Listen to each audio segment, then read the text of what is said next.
Yes, I think the Capitol is probably the best-known building in the United States, and the Capitol represents the American people in their entirety.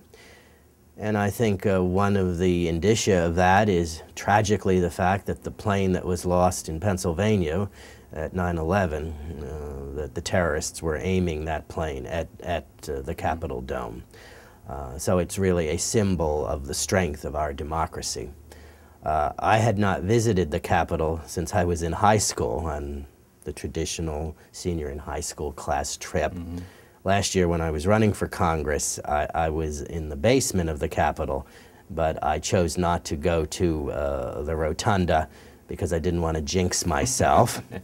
But now as a member of Congress, I have walked the corridors of the Capitol, and particularly in the rotunda, there are magnificent murals about American history, including George Washington, but my favorite is one called The Embarkation of the Pilgrims. It's a painting of the Pilgrims in Holland before they came from Holland to England, and then from England here to what became the United States. As you know, of course, it was the Mayflower from England to what is now the United States, but the boat they took from Holland was called the Speedwell, and this is their embarkation onto the Speedwell in what was obviously an historic and momentous journey. And really it's an indication of all that has gone before, and I realize that I am only a participant in the long range of American history, and certainly there is a great sense of history in the Capitol. When I first went on the floor of the House of Representatives, that was a very moving experience. That occurred during orientation after I was elected, but before I was sworn into office. And I must say that Speaker Nancy Pelosi was very gracious to new members of the House, regardless of political party. She and her husband Paul were gracious to my wife Heidi and me, and I appreciate that. And I hope to be able to work in a bipartisan capacity with all members of Congress. Obviously, I have considered political judgment, and I ran for office based upon certain principles. But the American people want those in Congress to work together on the great national issues that confront the nation. And I think, Congressman, that's a reputation you had in Trenton. Being a leader of a party in Trenton, you did have a good relationship with the other party, and I think that's going to serve you very well in Washington. I hope so. Serve us well as well. Well, I hope so. Well, tell us a little bit about the orientation. So here you are, you're a freshman congressman, you're in D.C., you know, there's a lot to learn. There is a certain etiquette on the floor of the House. You address the chair. You're not supposed to speak directly to another member of the House. Your remarks are to be addressed to whoever is presiding, the Speaker, and the Speaker can be anybody in the majority party. It's not always Speaker Pelosi, but whoever is presiding that day. And you're supposed to call the Senate the other house. You're not actually supposed to say the Senate, as I understand it. Interesting. I guess that's a matter of pride based upon which House of Congress you happen to serve. And the House is based primarily on a committee structure, and the various committees are explained to new members, and of course new members asked to be placed on various committees.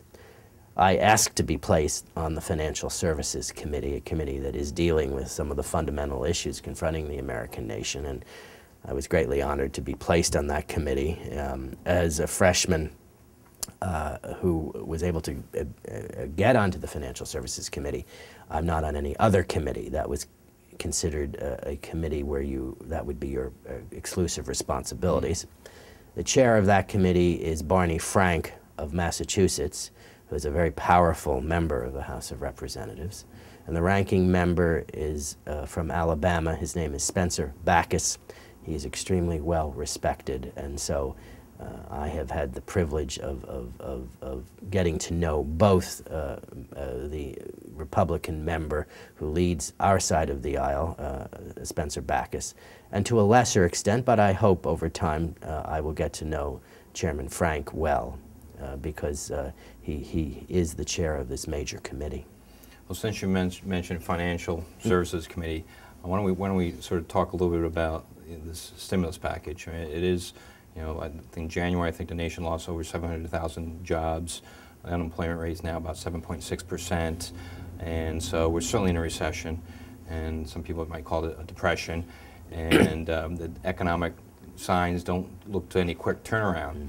And so consequently, there is this stimulus package that the House of Representatives voted in favor of last week, and the Senate is apparently passed reached an agreement yesterday on Friday, and they'll probably be voting on that shortly. I know you voted against it in the House. What's your opinion of the package?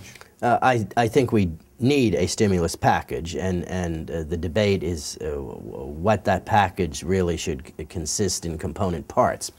It is the view of Republican members of the House of Representatives that the best way to stimulate the economy is through tax cuts for middle-class Americans and for small businesses.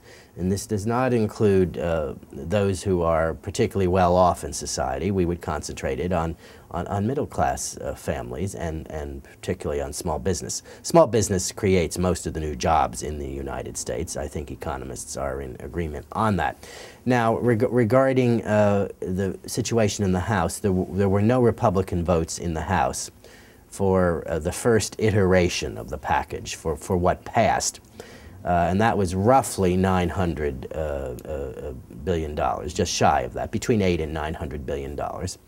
And it's an enormous amount of money because that is in addition to the TARP funding for troubled assets. That was $700 billion, $350 billion that was spent in the autumn. But then the new $350 billion is going to be spent this spring. So in total, this is way over $1 trillion.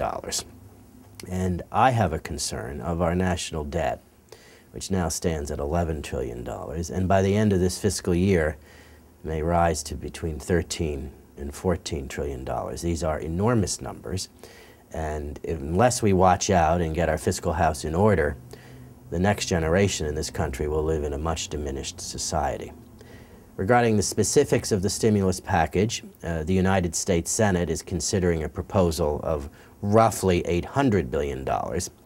And let us say that that passes, and it hasn't passed yet, but let's say that it passes over the course of the next week or so.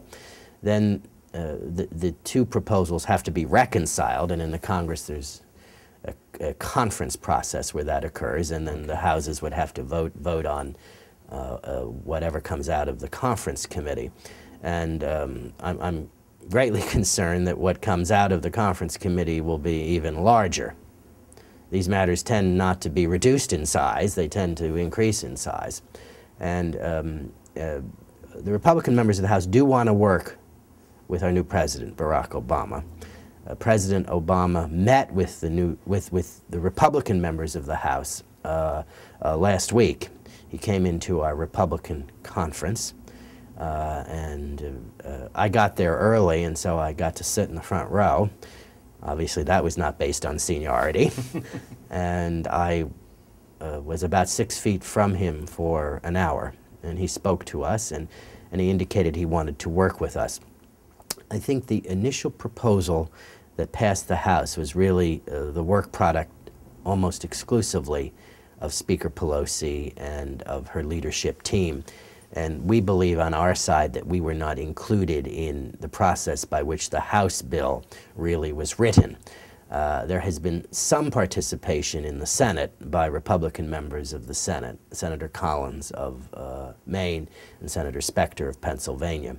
But I hope that what it eventuates from the Senate and indeed from the conference committee, from the work of both houses together, will be more fiscally responsible, and by that I mean a lesser amount of money that is temporary, that is timely, and that is targeted.